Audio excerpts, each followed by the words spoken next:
Bueno, mi nombre es María Paula Chintio, soy licenciada en enfermería, me acompaña la licenciada María Susana Pagano. Nosotras somos docentes en la Universidad Nacional del Nordeste de Buenos Aires. Desde hace algunos años llevamos a cabo un proyecto de extensión denominado Manos a la Obra 2, que inició en el año 2016 como un proyecto de voluntariado y luego se transformó en este proyecto de extensión, donde brindamos talleres de RCP en la población carcelaria de la ciudad de Junín, de la provincia de Buenos Aires. Dentro de este servicio penitenciario incluyen 3 penitenciarías, que son la número 1316 y la alcaidía número 49, donde hay una población bastante extensa entre empleados de seguridad, internos y familiares que concurren en los horarios de visita, que es alrededor de 4.000 personas. Dentro de la población carcelaria surgen algunas situaciones donde se producen daños a la salud y tanto desde el servicio se planteó esta necesidad de poder capacitar en primeros auxilios no solo al personal, sino también a los internos que conviven en estas unidades para poder abordar estas situaciones de riesgo a la vida. Desde ya que el proyecto surge desde que, la universidad, dentro de todas las funciones, además incluye poder sostener un desarrollo social y poder abordar las necesidades y problemáticas tanto de la sociedad como de las instituciones. Los objetivos del proyecto de extensión era poder darles a los participantes herramientas para poder desarrollar habilidades en el manejo de técnicas de RCP y maniobra de Heimlich como primeros socorros en caso de riesgo de vida dentro de lo que es una comunidad cerrada como lo es el ámbito penitenciario. Poder sensibilizar a los estudiantes de enfermería, que serán los futuros profesionales, en técnicas y en herramientas de educación y de capacitación en el abordaje de comunidades cerradas, promover conductas de solidaridad, compromiso y participación de la población del sistema penitenciario, incluyendo al personal de seguridad y a los internos, y poder promover el respeto de los derechos humanos y la diversidad cultural. La metodología que se utilizó fueron talleres dictados tanto por docentes de la carrera de licenciatura en enfermería de UNNOVA como por alumnos, donde se utilizaron simuladores para las técnicas y maniobras de RCP, y se confeccionó material audiovisual con presentaciones PowerPoint y folletería, además, lo cual se desarrolló en diferentes ámbitos. Dentro del espacio universitario fue la capacitación de los talleristas, de los estudiantes, quienes también formaron parte del grupo que elaboró el material auxiliar dentro de lo que es los folletos, PowerPoint, también han elaborado afiches.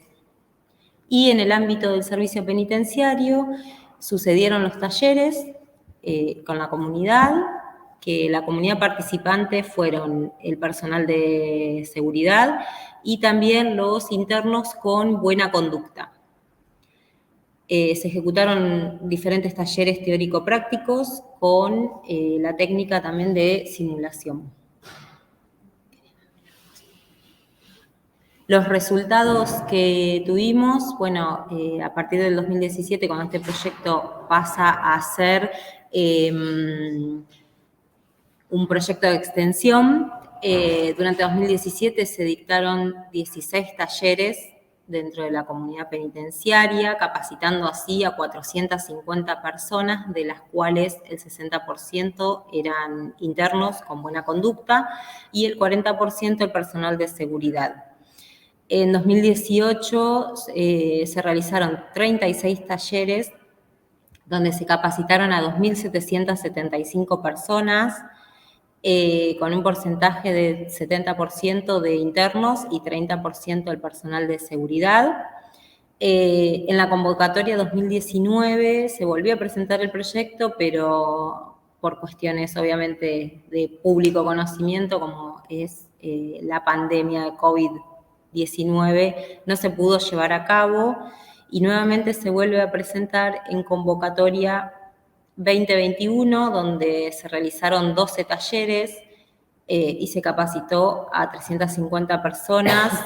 Del total, el 85% eran internos con buena conducta y el 15% personal de seguridad. La reducción de la cantidad de personas que se pudieron capacitar está relacionada obviamente con las medidas de bioseguridad que hubo que tomar posterior a la pandemia.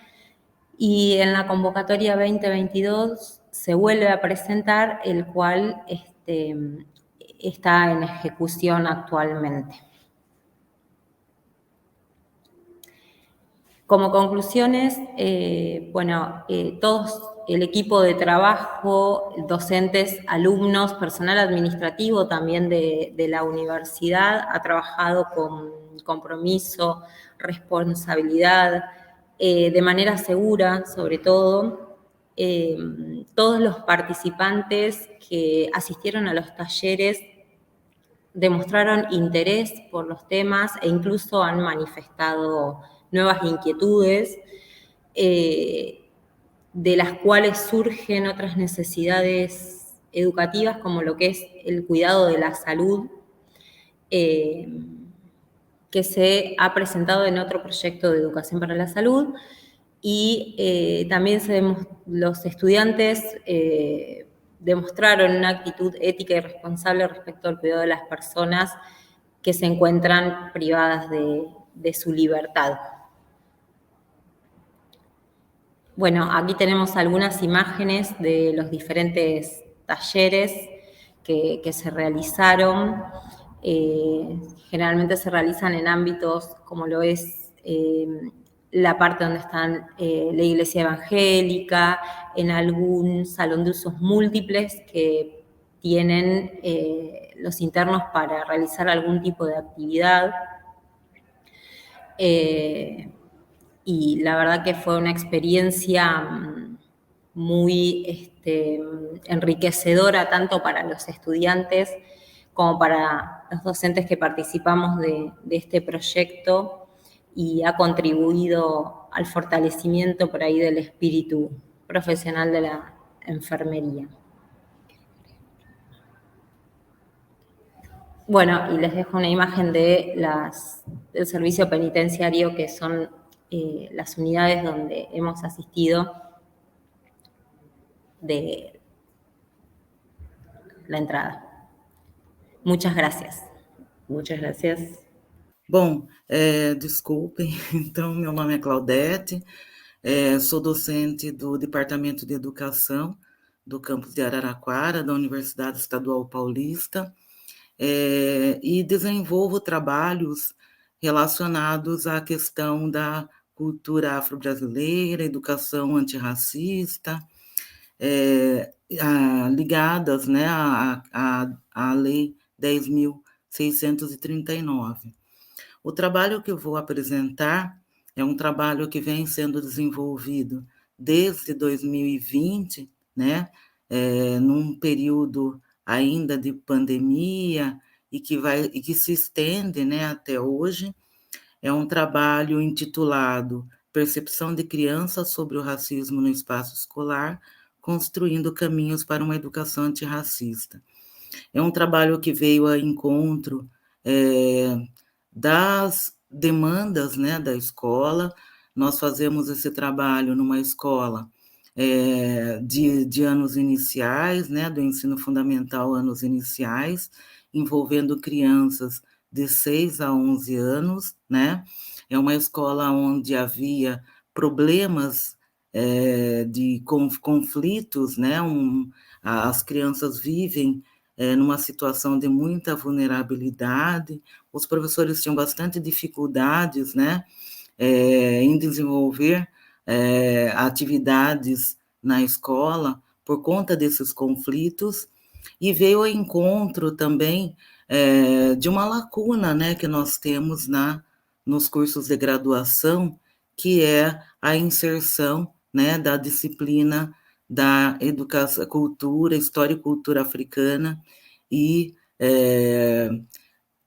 afro-brasileira. Né? Eu sou docente do curso de pedagogia, desenvolvo a disciplina de prática de ensino de história e geografia, né? Então, trabalho como conteúdo na minha disciplina a Lei 10.639, 11.645. Também leciono, né, no curso de Ciências Sociais a disciplina Educação para as Relações Étnico-Raciais, e esse projeto de extensão envolveu, então, alunos da pedagogia e das ciências sociais. Por favor, pode passar. Então, a proposta, né, ela veio, está ligada a essa demanda da escola, né, onde havia necessidade de conversar com as crianças, né, a respeito da situação do racismo, dos conflitos, né, que envolviam a situação do racismo. Então, a Beth, proposta... desculpa, você mesma tem que ir passando seus slides, tá bom? Ah, tá. A proposta foi desenvolvida juntamente com os professores, né? Foi pensada aí juntamente com os professores da escola parceira, e ela vai se desenvolver a partir das rodas de conversa, de atividades com desenhos e dinâmicas, né, de leituras, conversa com professores, né, e tínhamos como objetivo entender, né, a partir da fala das crianças, qual era a percepção, né, que essas tinham sobre o que era o racismo, né, quais os efeitos, como se davam essas situações entre eles, né? Então, a partir da visão da própria criança, entender essas situações, né? E também tínhamos como proposta coletar, né, a partir desses depoimentos, né, a partir desses trabalhos, organizar um material audiovisual que servisse como um material, né, que despertasse aí uma discussão, né, entre os professores, entre os familiares, né, os gestores, sobre a questão das relações étnico-raciais. Então, o projeto ele teve como objetivo refletir, né, sobre a proposta da educação antirracista, trazendo a fala da criança como um foco central para a compreensão das relações étnico-raciais, né? Incentivou, né, esse diálogo, oferecendo um espaço, né, a partir dessas experiências, né? E todas as atividades estavam voltadas para o incentivo, né, que as crianças expressassem, né, os seus sentimentos e suas percepções. E como resultado das atividades, né, foi produzido um material audiovisual com a finalidade de subsidiar as reflexões com os docentes, gestores, pais e alunos da escola parceira, né, assim como contribuir para a formação inicial docente dos alunos licenciados. Então, como eu falei, é um projeto que se iniciou em 2020, né, num primeiro momento, um outro objetivo, né? E a partir de 2021, conseguimos, né, com os professores, né, no diálogo com a escola, organizar esse projeto. Então, ele foi desenvolvido, né, em 2021, 2022, né, e esse ano nós estamos olhando para esse material, né, que foi produzido e organizando o material de audiovisual que será depois um material que vai subsidiar a discussão com os professores. Então, com os alunos da pedagogia e das ciências sociais, né, toda essa atividade de extensão, ela vai ser subsidiada por pesquisa, né, bibliográfica. Trabalhamos, então, com pesquisas que apontam, né, para o racismo e a infância, então, a Eliane Cavaleiro, e outros pesquisadores, né, que mostram como se dá essas relações a partir, né, com o olhar da infância, né, a sociologia da infância. Fizemos também um mapeamento, né, de como a escola, né, tem lidado com essas situações, né, e o trabalho também vai se dar a partir da análise e registro das percepções, né, das crianças sobre o racismo. Então, os alunos trabalhavam, né, a partir dos desenhos, a partir das rodas de conversa, né, e a coleta de depoimentos orais com alguma dessas crianças, e a observação também no cotidiano da escola, né. E aí, o objetivo era entender um pouco esse processo, né, que envolve a infância e as relações étnico-raciais.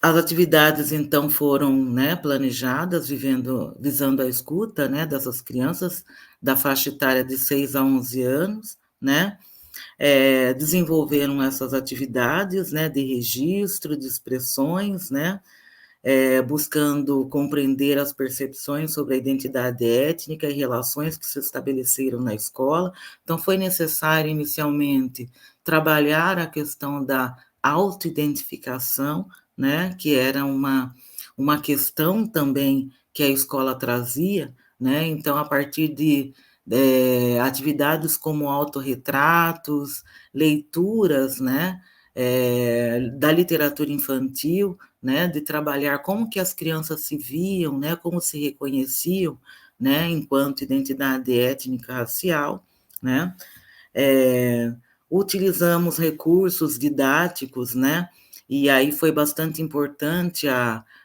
um material, né, do giz de cera, da cor da pele, né, para que as crianças pudessem sair daquela O seu tempo. ideia, né, da cor da pele, e bom, e os resultados, né, só para encerrar, foi bastante importante enquanto a criação de um espaço dialógico entre a gestão da escola, os docentes, os alunos e as crianças, né, e também contribuiu para que esses alunos da graduação tivessem os primeiros contatos, né, com essa discussão e a proposta da educação antirracista. Então, é um projeto que nós vamos continuar, né, esse ano, né, e aprofundar com a escola. Eu agradeço e me coloco à disposição para dúvidas. Obrigada.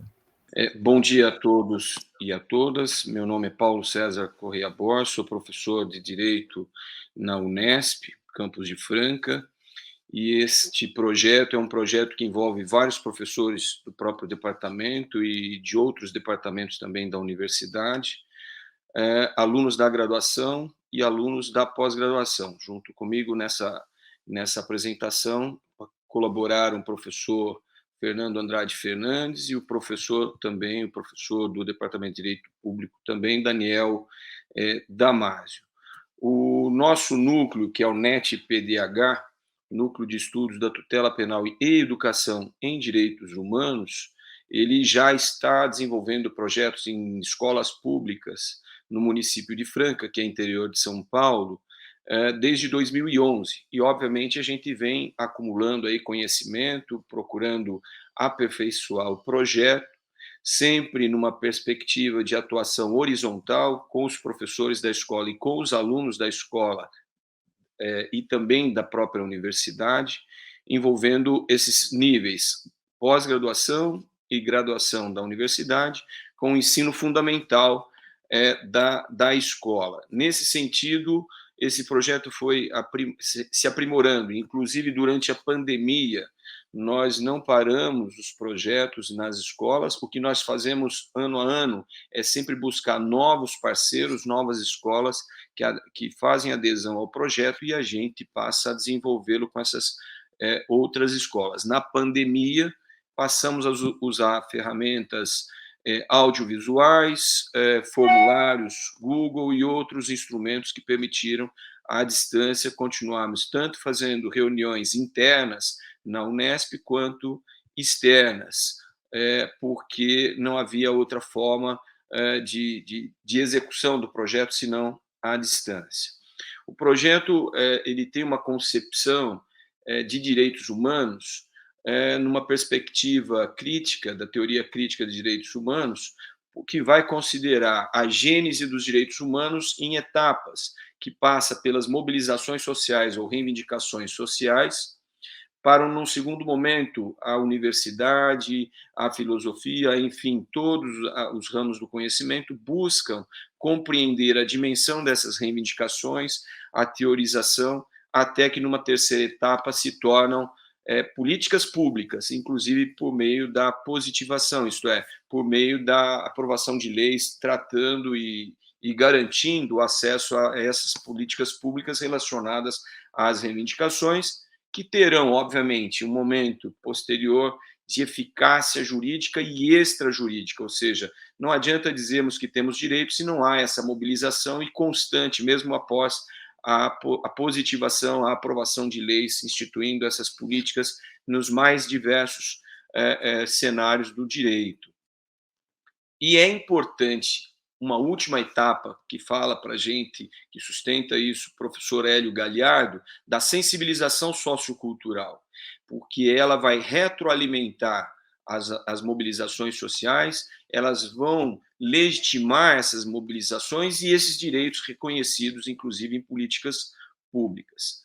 E o projeto busca trabalhar não com uma cultura pós-violatória de direitos humanos, como normalmente ocorre, ou seja, passamos a falar de racismo em razão do fato ocorrer concretamente na sociedade, falamos de violência doméstica e familiar após a ocorrência da violência doméstica, do bullying e cyberbullying, inclusive na violência escolar, a intolerância religiosa, o desrespeito à diversidade cultural, a degradação ambiental, desaparecimentos de crianças, inclusive por tráfico, e essa insegurança escolar, nos últimos tempos, mais acentuada ainda. Então, nós queremos quebrar essa cultura pós-violatória de direitos humanos para tratarmos numa perspectiva pré-violatória de direitos humanos, isto é, buscando a efetividade dos direitos humanos que surgiram de reivindicações, de mobilizações, ao longo de todo o tempo, em cada uma das dimensões que são considerados direitos humanos, desde o momento dos direitos políticos e civis, dos direitos de solidariedade, dos direitos sociais e até a modernidade, ou contemporaneamente falando, de reivindicações como decorrente da solidariedade e direitos difusos, dentre eles, por exemplo, a concepção do meio ambiente, dos direitos transgeracionais e ligados aos direitos humanos. Então, este leque nós buscamos trabalhar dentro dessa sensibilização sociocultural para que se inicie desde o ensino fundamental a busca de uma cultura pré-violatória em relação aos próprios adolescentes e começa por volta do início da adolescência, fim da puberdade, portanto, os alunos que estão no 6º ano, complementando até o projeto que a professora mencionou anteriormente, que ela vai aí, diria, até o ciclo 1 do ensino fundamental, nós estamos no início do ciclo 2. E isso, inclusive, trabalhando com a escola, as diretrizes nacionais de educação e direitos humanos, que determina a inclusão de uma forma transversal no projeto político-pedagógico, no regimento escolar e no plano de desenvolvimento escolar. Toda essa temática, portanto, é compartilhada à universidade e à escola, e, obviamente, que os alunos participam e crescem com essa nova concepção desde este momento.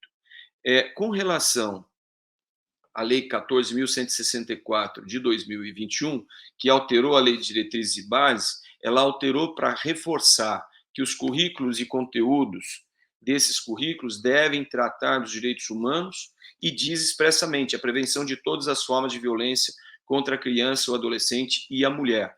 Portanto, vai na linha de uma política educacional que antevê a construção de uma cultura com respeito aos direitos humanos e não simplesmente conscientizar que nós devemos punir, ou seja, pós-violação desses direitos.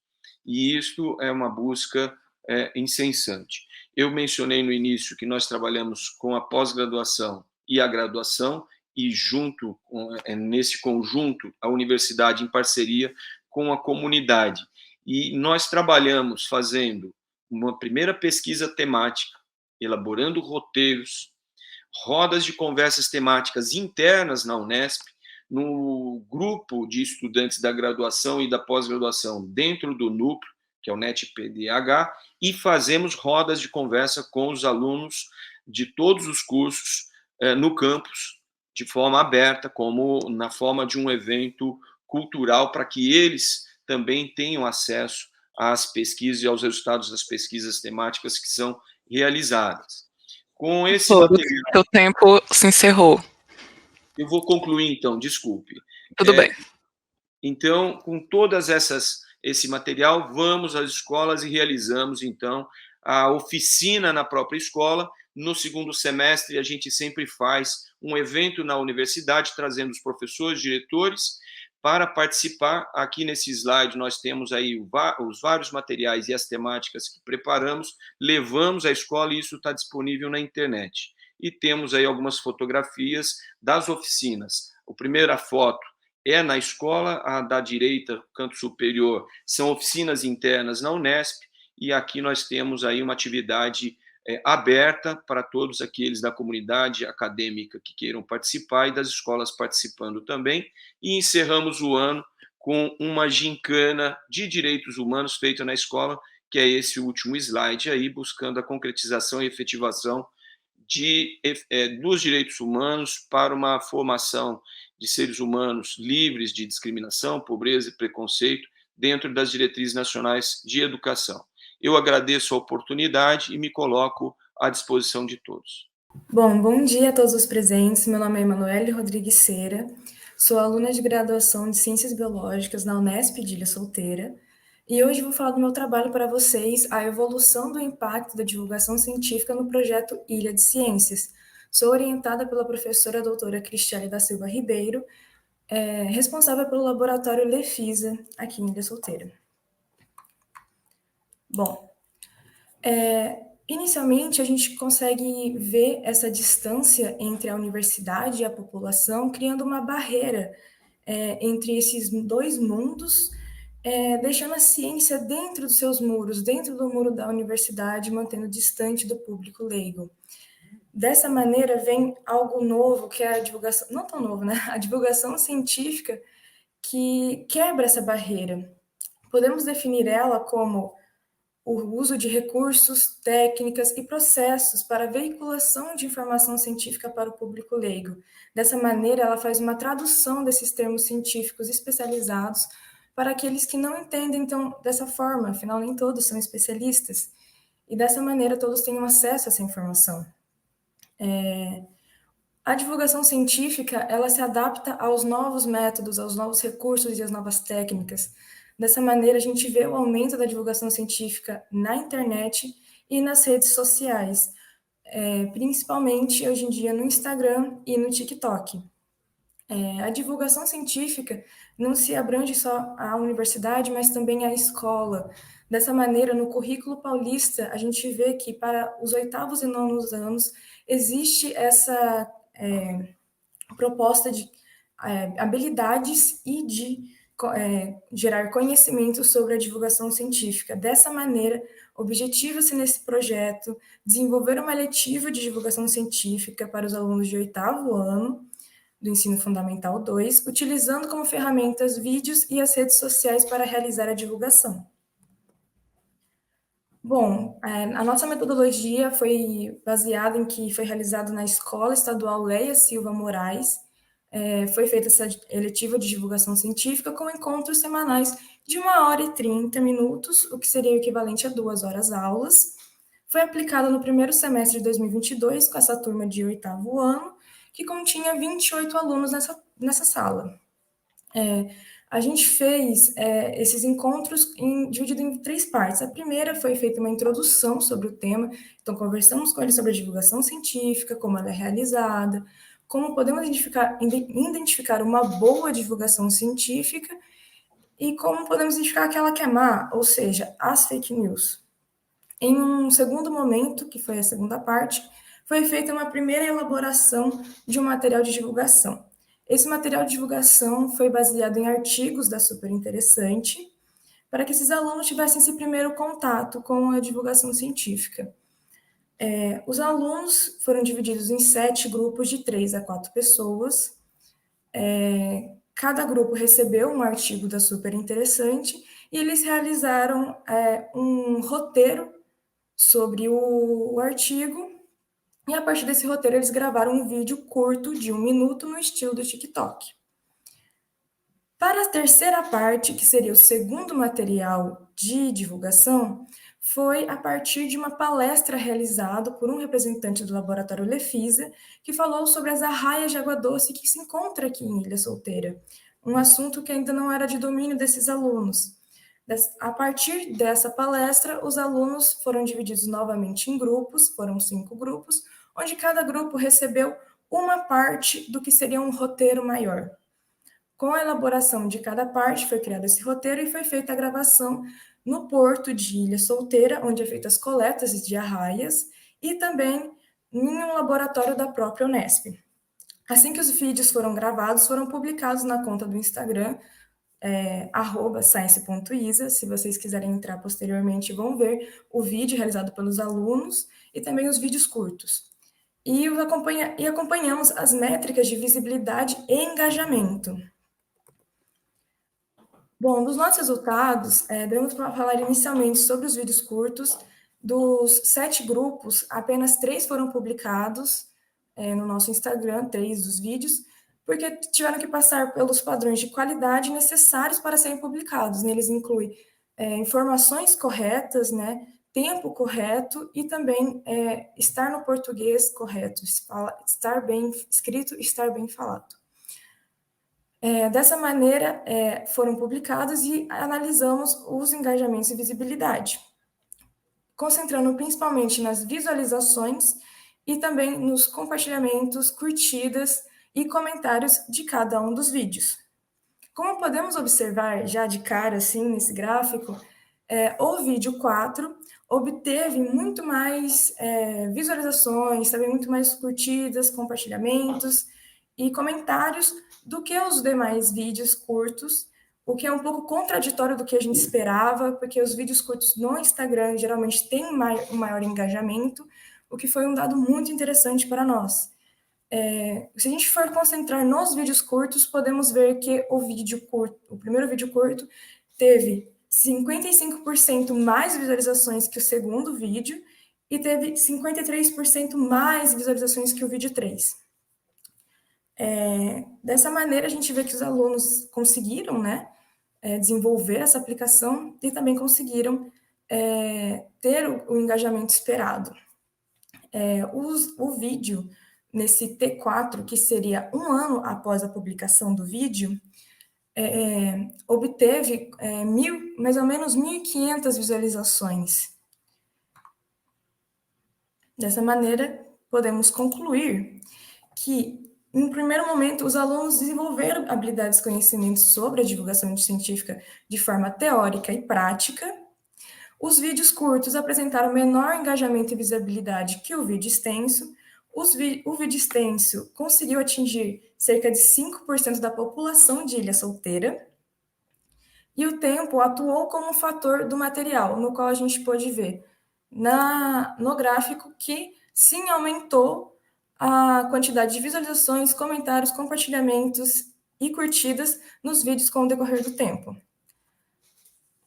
Gostaria de agradecer à Escola Leia Silva Moraes e aos alunos do 8º ano e os professores responsáveis e aos coordenadores, que sem eles não seria possível realizar esse projeto.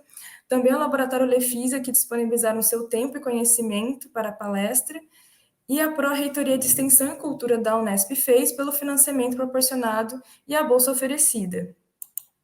Essas são as minhas referências e qualquer coisa estarei à disposição. Muito obrigada. Bom dia a todos. Eu vou falar então do nosso trabalho, que é a estatística nossa de cada dia. Foi desenvolvido por mim, pelo aluno Alessandro Xavier, colaboração da professora Maria Lúcia, e das escolas que nós trabalhamos, o diretor Fred, os professores Donizete e Josiel, e na IFISP o professor Rafael, que nos deu os acessos às escolas para o desenvolvimento do projeto.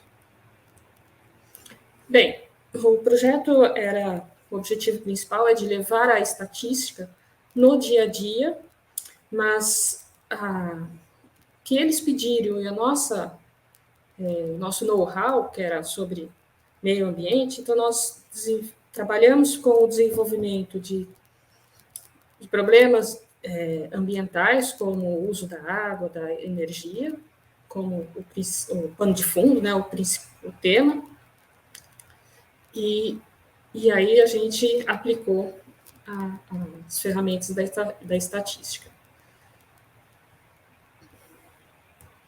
Então, o objetivo foi levar para as instituições do ensino fundamental e médio o uso da estatística, envolvendo os temas de sustentabilidade, como práticas conservacionistas, e mostrar os impactos das ações sustentáveis diárias através de mensurações estatísticas. Então, nós desenvolvemos inicialmente os slides falando de sustentabilidade, dos recursos energéticos.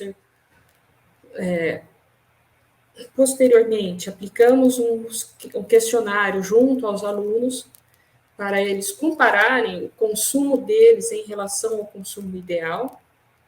Fizemos resumo dos resultados apresentados pelos grupos de alunos e comparamos os resultados que eles tinham com os resultados ideais de consumo. Na escola de ensino médio, nós também fizemos uma atividade sobre o uso de calculadora para estatística, que foi uma demanda da escola, e preparação de utilização de slide e questionário para as atividades em ambas as escolas. Bem, no ensino fundamental, os alunos apresentaram assim, satisfação com o trabalho. Aqui são uma foto das primeiras aulas, onde apresentamos o conceito de sustentabilidade para os alunos. Fizemos um longo debate sobre a conscientização e, posteriormente, aplicamos os questionários sobre a utilização da energia, do consumo de água e de energia em suas casas para fazer as mensurações. E, finalmente, com o uso da estatística, fizemos as comparações. Na escola do ensino médio, também foram usados formulários para ter o retorno da atividade aplicada. Além dos questionários, nós fizemos um trabalho para uso de calculadoras científicas, conscientização de todos os envolvidos e aplicação prática da estatística. Vale ressaltar que no ensino médio a gente pôde trabalhar um pouco mais a fundo as questões de sustentabilidade e estatísticas. Então, houve grande engajamento sobre o assunto entre os alunos do ensino fundamental e médio, uma nova percepção da importância da estatística no dia a dia, entendimento de técnicas e tecnologias para a redução da degradação ambiental e visualização dos impactos ocasionados em ações do cotidiano. Essas são algumas referências y fue eso que nos trabajamos. Bueno, en esta presentación somos un equipo de trabajo de 5 personas, 2 antropólogas, una historiadora y yo que soy geógrafa. Este trabajo parte en realidad de un dispositivo de la Universidad de la República que se llama un espacio de formación integral, en el cual trabajamos entre docente universitario, estudiante universitario, en conjunto con actores sociales, en procesos de trabajo que interrelacionan como extensión, investigación y enseñanza la función universitaria, que parten de abordaje, bueno, interdisciplinario, como vieron, somos un equipo diverso, trabajando en conjunto entre universitario y actores sociales, desde una perspectiva del diálogo de saberes, ¿no? Reconociendo a la vez y cruzando los saberes más universitarios con los saberes populares.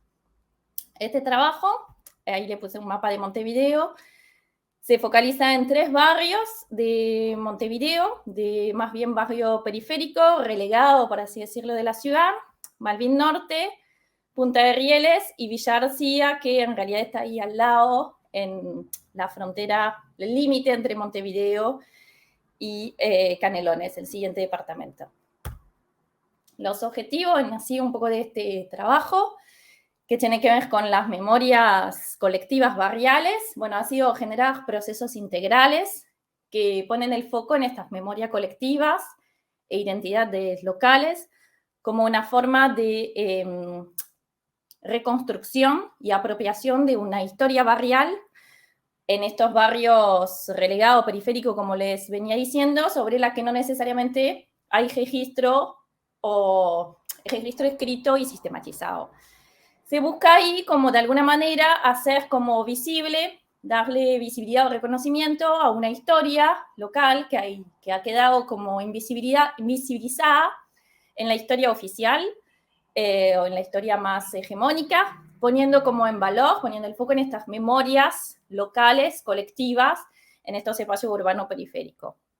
El objetivo ha sido también como construir estos abordajes entre equipos universitarios y vecinos, comisiones vecinales, como para indagar en estas memorias colectivas que construyen esta identidad barrial, ¿no? En estos territorios periféricos, desde una perspectiva interseccional, ¿no? Como buscando como, bueno, las distintas capas de desigualdad que podían como también que pueden haber operado. Buscamos también, bueno, proponer un espacio de intervención desde el diálogo de saberes, es lo que venía diciendo, entre actores universitarios y comunitarios, trabajando juntos en una temática y en intereses acordados. Bueno, para contarles un poco en cada barrio en qué consistió el trabajo, en Villa García, el trabajo fue sobre todo con comisiones vecinales y vecinos en general, con instituciones educativas también de la zona, liceo,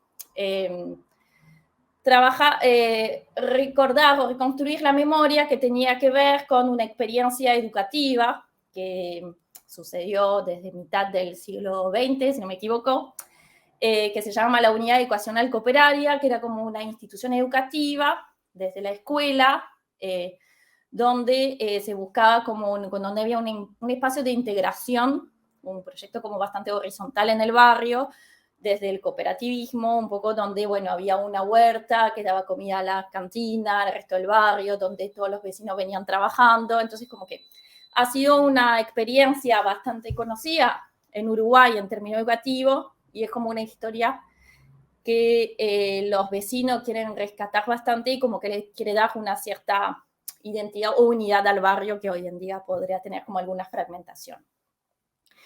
En el caso de Punta de Rieles, más específicamente, se vino trabajando en un asentamiento irregular que se llama Nueva España, y donde es un asentamiento que tiene como ya más de 50 años, que busca como la regularización, por así decirlo. Y en este proceso de regularización en el cual está actualmente, hay como un deseo, una voluntad de poder recuperar esta memoria del habitar, de este asentamiento desde sus inicios, como ha sido la instalación, la ocupación, desde una perspectiva más histórica y los relatos de las memorias orales de los vecinos.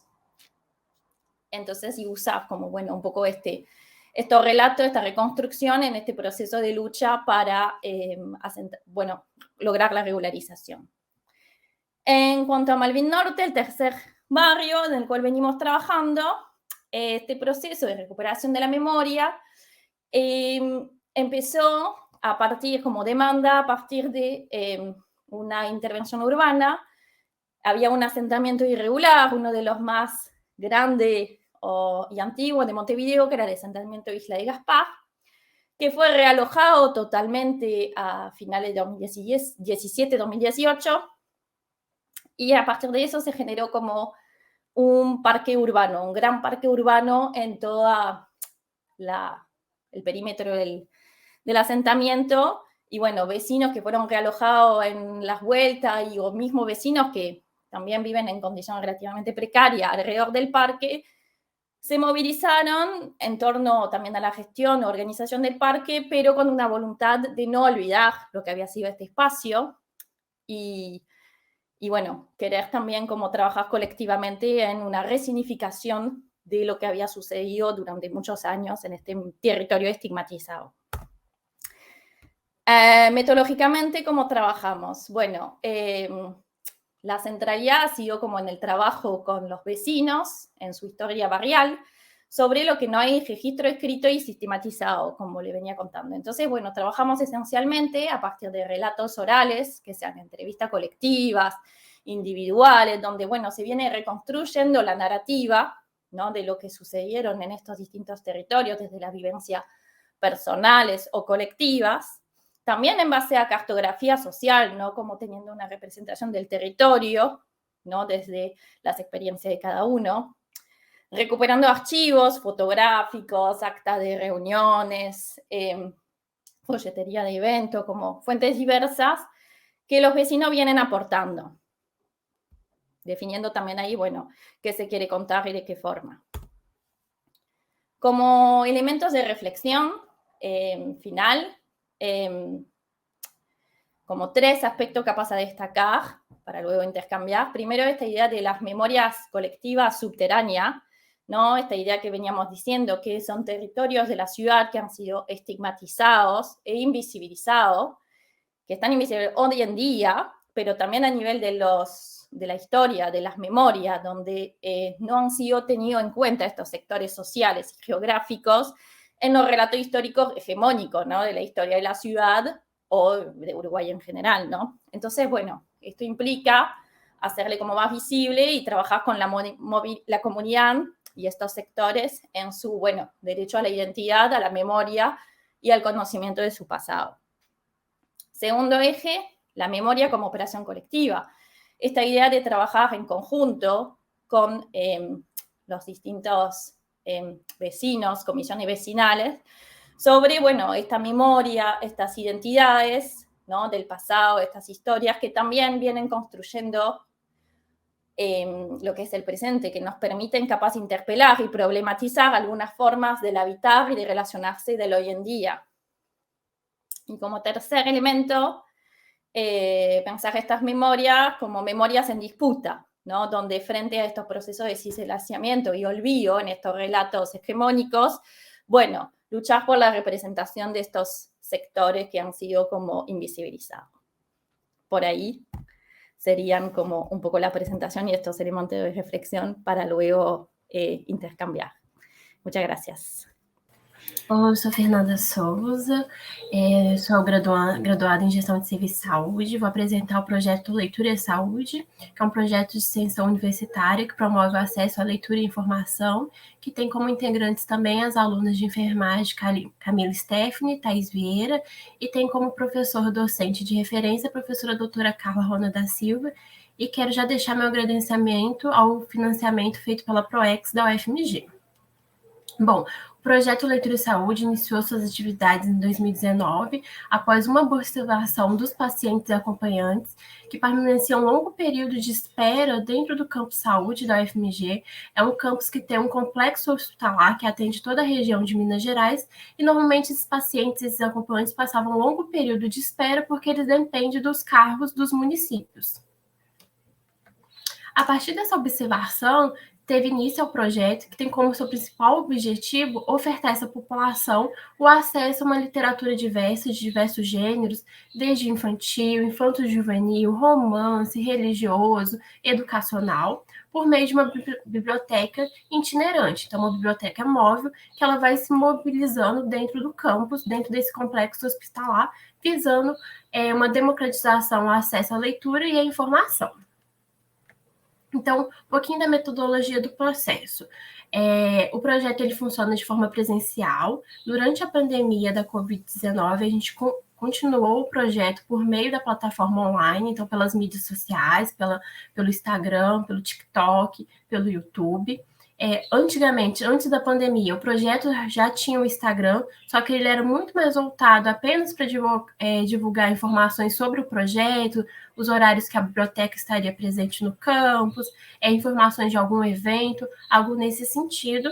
E após a pandemia, a gente continuou com o Instagram um pouco mais ativo, vou falar um pouco mais para frente.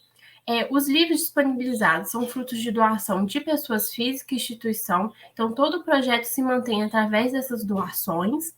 As atividades midiáticas, então, consistem em publicações de vídeos curtos, né, que o pessoal chama de reels, por meio de vídeos sobre curiosidades, sobre os autores, indicações de livros que estão ofertados no projeto, trechos de livros, poesias, crônicas, informações sobre a literatura.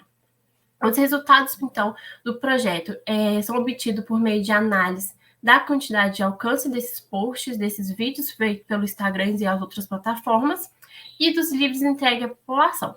Para calcular esses livros entregues, o projeto conta com um formulário eletrônico, onde o estudante responsável ele registra a quantidade de livros que estão sendo colocados em exposições pelo tipo de livro, então, quantos livros infantis, quantos livros religiosos. E no final do projeto, né, no final do dia, ele faz a retirada da biblioteca, das estantes, e registra a quantidade de livros que ficaram no final. Como resultado de discussão, eu vou apresentar aqui um pouquinho sobre os resultados do período do segundo semestre de 2022, onde o projeto recebeu 379 doações, sendo que a maior parte dessas doações foram livros da saúde e educação, com 178 livros. Esses livros normalmente são destinados aos alunos, então alunos da medicina, da enfermagem, da gestão de saúde, da nutrição e da radiologia, que são alunos que frequentam diariamente o campo saúde. Além disso, a gente teve 98 livros de romance. Nesse período foram expostos 811 livros no total, sendo que ficou 240 livros infantis, com 240 livros de romance, 280 de saúde e educação e 51 religiosos. Desses foram absorvidos pela população 603 livros, sendo que a grande maioria foram livros infantis, 205 livros infantis, que aí está dentro infantis e infanto-juvenis, 199 da saúde e da educação e 166 romances e 33 religiosos. Hoje a gente tem uma grande procura pelo público infantil, que é entendido dentro do campus, que é até uma forma que a gente tem, que a criança traz os seus familiares, normalmente a criança ela pede um livro, fala, eu quero um livro, eu quero um gibi, e o adulto acaba se interessando também em estar adquirindo um livro. E no Instagram, a gente tem contabilizado 466 seguidores, com 70 mil contas alcançadas. Nesse período, foram realizados 24 posts, e além dos reels, que tiveram em seu total 70 mil visualizações, em um todo de 231 curtidas, sendo que o maior vídeo curto que a gente produziu de alcance foi o reel sobre o autor Jonathan Franzen, que teve 69 mil visualizações. É muito importante ressaltar que o projeto ele funciona de forma totalmente gratuita. A população, então, os pacientes, os acompanhantes, os professores, os alunos, até a população de Belo Horizonte, que utiliza o entorno do complexo hospitalar para cortar caminho dentro da área, dessa questão de mobilidade urbana, é de forma totalmente gratuita e não tem um tempo de devolução. Então, a pessoa pode pegar hoje e devolver daqui 5 dias, daqui 1 mês ou daqui 1 ano, a depender da consulta dela. O que a gente sempre pede é que faça essa devolução, ou então, se não for possível fazer essa devolução por conta da questão dos municípios, da distância, então muitos usuários são de municípios longínquos de Belo Horizonte, a gente pede para essa pessoa compartilhar dentro do seu território, com a sua família, para estar aumentando essa promoção do acesso à leitura e à informação. Como conclusão, a gente consegue observar que o projeto tem cumprido 100% sua finalidade, tanto com o feedback dos usuários, quanto o feedback dos alunos participantes do processo. A gente sempre dá essa voz ativa para os participantes, eles estarem relatando o que eles estão sentindo com o projeto, o que eles demandam. A gente sempre está com esse olhar e essa escuta ativa. E a gente nota que o alcance do livro tem sido excelente, né? E que cada vez mais a população que circula pelo campus tem tido acesso à leitura e informação. Essas são as referências do projeto e muito obrigada.